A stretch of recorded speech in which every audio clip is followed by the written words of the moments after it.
The difference between here and there is the biggest decision facing the writer because it's a discrepancy that doesn't exist in the realm of the physical world. Wittgenstein speaks of a similar problem when he highlights how when someone says the word cube to him, he knows what it means. But can the user of this word become apparent when he understands it in this way?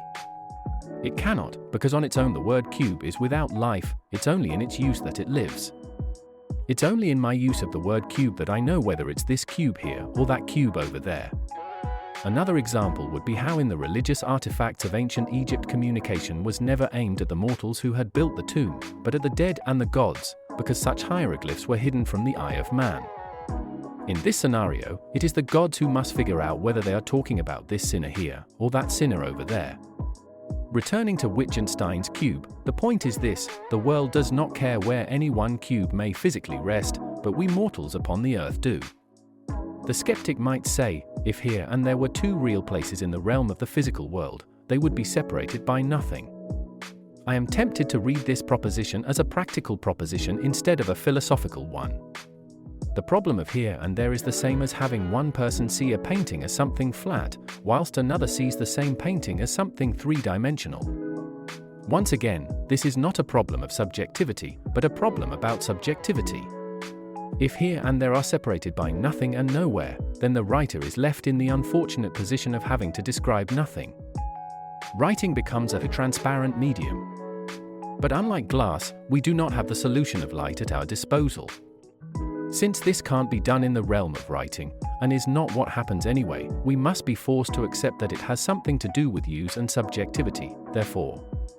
The dichotomy of here and there becomes a problem precisely when there is something in front of the writer.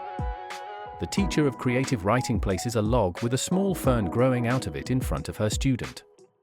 She asks the student, will you be describing the log and fern which is here, or the log and fern which is there? Remember, there is only one log and fern to describe in the physical realm.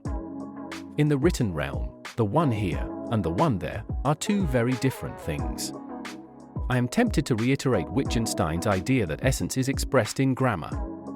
The words here and there are two separate essences which can only be distinguished during this transient present. Then the writer is more than capable of reaching the conclusion that, whereas the log and fern here seems hideous, the log and fern over there seems beautiful. The student is in agreement with all of this and goes even further when he answers, there are two separately distinguishable things, the log, and then the fern, and the fern, and then the log.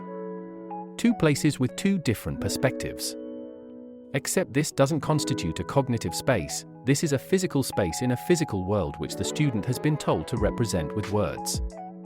The log and fern are directly in front of the student, but how in front of them the log and fern really are is what the student ought to be thinking about when he goes about describing them.